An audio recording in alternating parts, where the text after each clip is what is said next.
Hello दोस्तों, नमस्कार। कहिए, कैसे हैं आप लोग। आशा करता हूँ आप लोग कुशल होंगे, स्वस्थ होंगे, प्रसन्न होंगे। ये आप लोगों की सेवा में लगातार वीडियो लेकर के आ रहा हूँ। मेरा खास जो फोकस अभी जो चल रहा है वो स्वास्थ्य बीमा को लेकर के चल रहा है, जिसमें मैंने पिछले लगातार 3 एपिसोड हमने जारी किया है और आप लोगों के बीच में जो मेरे पास अनुभव है, जो ज्ञान है, वो लेकर के मैं आपके पास हाजिर रहा हूँ। अब जो आज का जो अंक लेकर के आया हूँ, जो आज का एपिसोड लेकर के आया हूँ, यह एक ख़ास अंक है और मैं आप लोगों से आग्रह करूँगा, निवेदन करूँगा कि इस वीडियो को आप अंत तक ज़रूर देखें।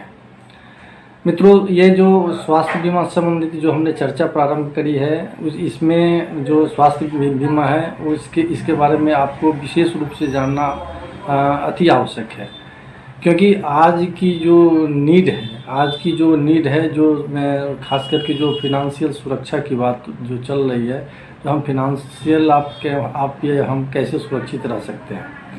तो ये सुरक्षा मुझे तभी मिलेगी जब हमारा जो सेविंग है वह उसमें से खर्च न हो, या हमारे पास जो आमदनी हो वो आमदनी किसी अन्य ऐसे वैसे में हमारे पैसे ये खर्च ना हो।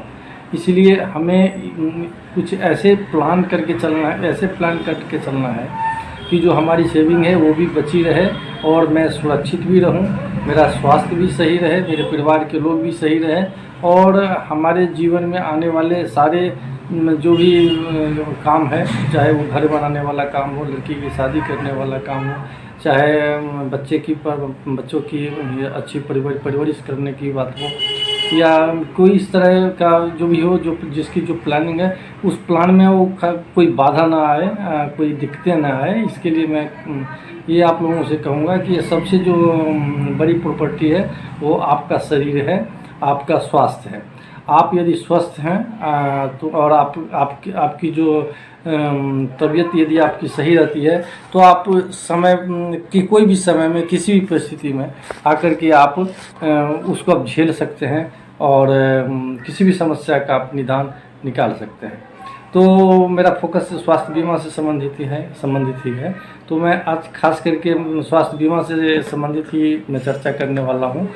और स्वास्थ्य बीमा में जो है वो आपको ये पहले जानना होगा कि स्वास्थ्य बीमा कितने प्रकार का होता है। और ये बताना ये इसलिए ज़रूरी है क्योंकि बहुत सारे ऐसे लोग हैं जो सुनने से पहले ही डरते हैं कि आखिर ये क्या चीज़ है, ये मेरे बस की बात है कि नहीं है, ये मैं कर सकता हूँ कि नहीं, मैं ये पॉलिसी खरीद सकता हूँ कि नहीं, बहुत सारे पैसे लगेंगे, कितने पैसे की इसमें हमें भरपाई करनी होगी, क्या होगा नहीं होगा, तरह तरह के विचार, तरह तरह के प्रश्न मन में उठ रहा होता है। तो इसी संशय को दूर करने के लिए मैं आज स्वास्थ्य बीमा संबंधित कुछ चर्चा लेकर के मैं आपके पास आया हूँ। तो आप जरा गौर से सुनेंगे। मैं बता रहा हूँ कि ये स्वास्थ्य बीमा मुख्यतः ये जो है सो ये 3 कैटेगरी में बांटा गया है। पहला कैटेगरी ये है कि ये इंडिविजुअल पॉलिसी होती है, जिसको व्यक्तिगत स्वास्थ्य बीमा कह सकते हैं। दूसरा होता है पारिवारिक बीमा, जिसको आप फैमिली फ्लोटर भी हम कहते हैं। और तीसरा होता है ग्रुप बीमा, जिसे हम सामूहिक बीमा भी कहते हैं। तो आमतौर पर जो है, जैसे मान लीजिए जिसकी शादी नहीं हुई है, अकेले हैं, तो उनके लिए तो व्यक्तिगत बीमा ही उपयुक्त होता है। और जिसकी शादी हो गई, जिनके बच्चे हो गए, तो उनके लिए जो पॉलिसी हो जाती है वो फैमिली फ्लोटर, पारिवारिक बीमा उनको लेना चाहिए। और तीसरा, जैसे मान लीजिए अभी फ़िलहाल जो स्थितियाँ चल रही है हमारे यहाँ, तो एक एडवाइजरी आ गई जो बिना इंश्योरेंस का कोई भी काम नहीं करवा सकती है कोई कंपनी। किसी भी कंपनी की एम्प्लॉय है कोई, तो एम्प्लॉय को से काम लेने के लिए उसे पॉलिसी देनी होगी, पॉलिसी कंपनी को करा करके देना होगा, तभी एम्प्लॉय काम कर पाएगा और उसके बाद जो है सो वो काम करेंगे, क्योंकि वो सुरक्षित रहेंगे, उसका स्वास्थ्य सुरक्षित रहेगा तो वो काम कर पाएगा।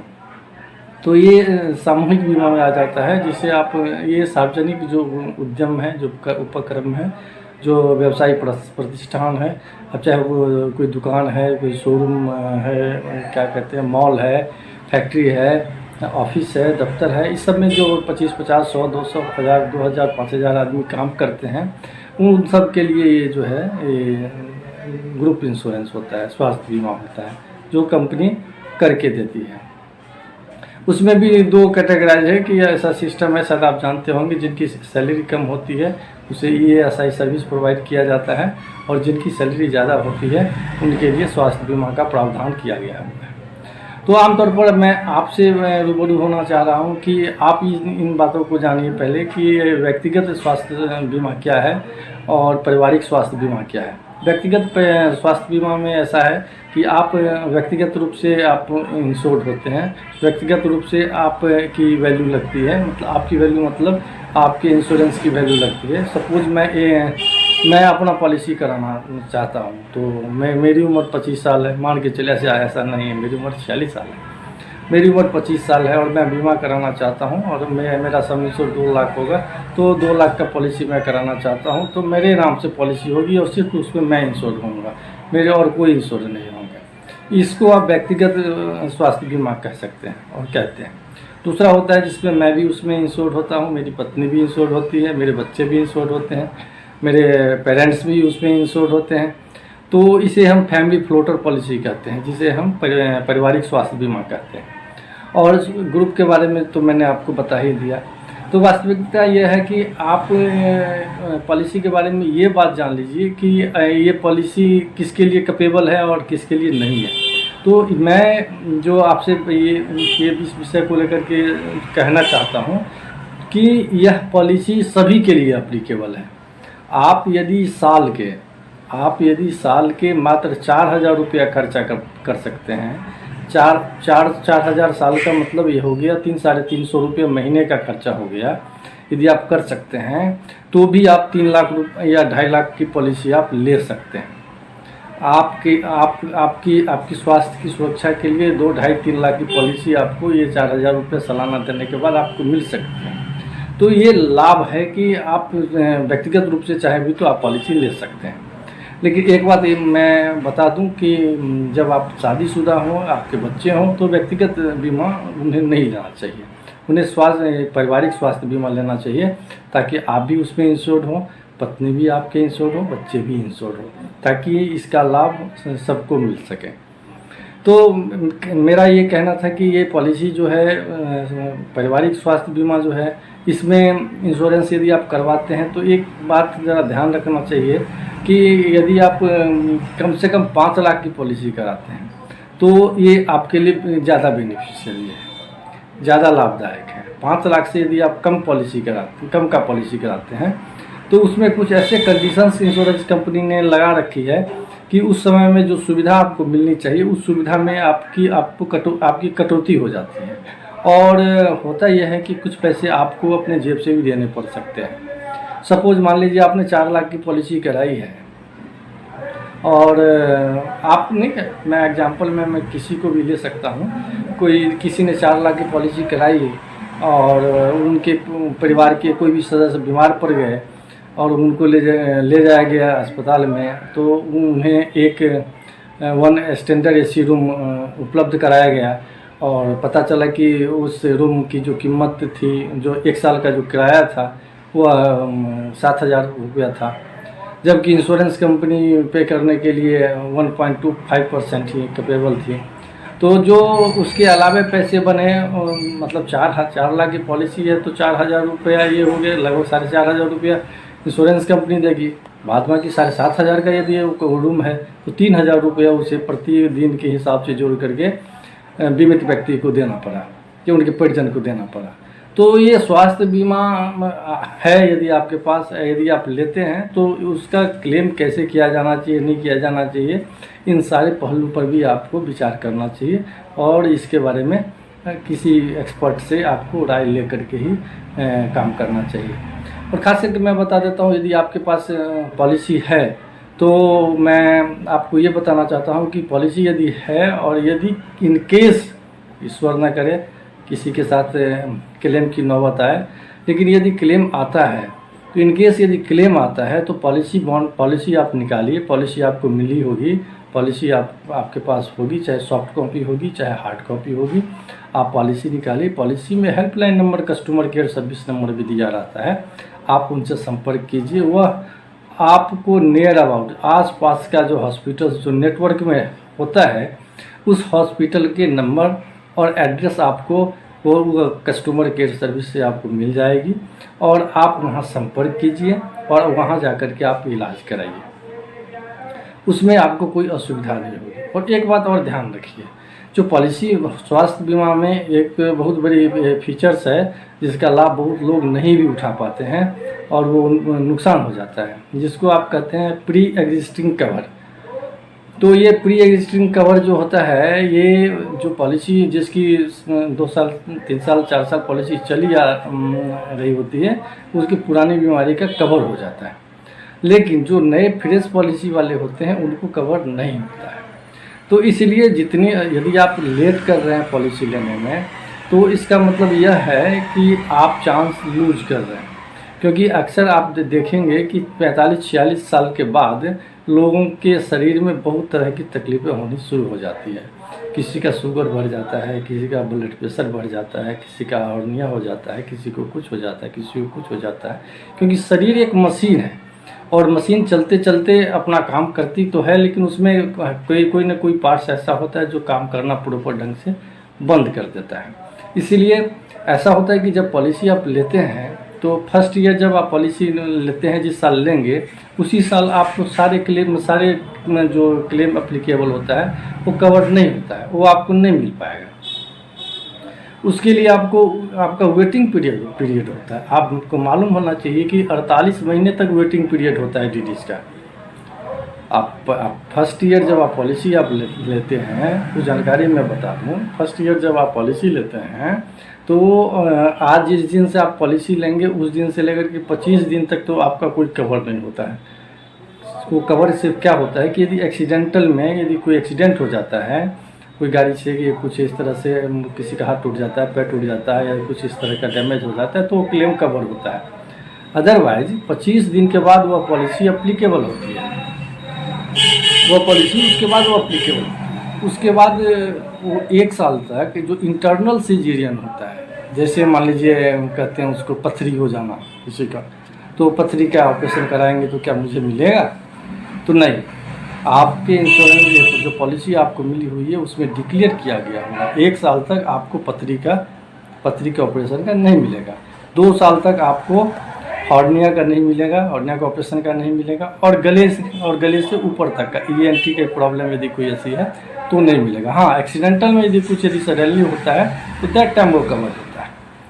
तो इस तरह से पीरियड वाइज ये आपका वेटिंग पीरियड बढ़ता चला जाता है। इसलिए ये पॉलिसी का जो मूल रूप से पूरी जो बेनिफिट होती है वो 48 महीने तक जब पॉलिसी चल जाती है तो इस पॉलिसी की पूरी बेनिफिट लोगों को मिल पाती है।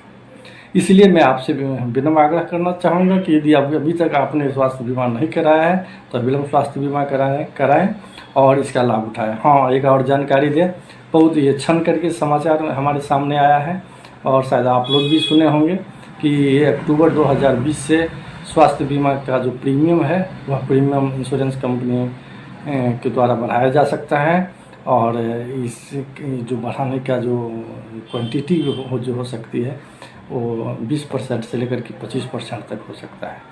इसलिए अभी तक यदि आपने स्वास्थ्य बीमा नहीं लिया है तो आप अवश्य रूप से स्वास्थ्य बीमा लें।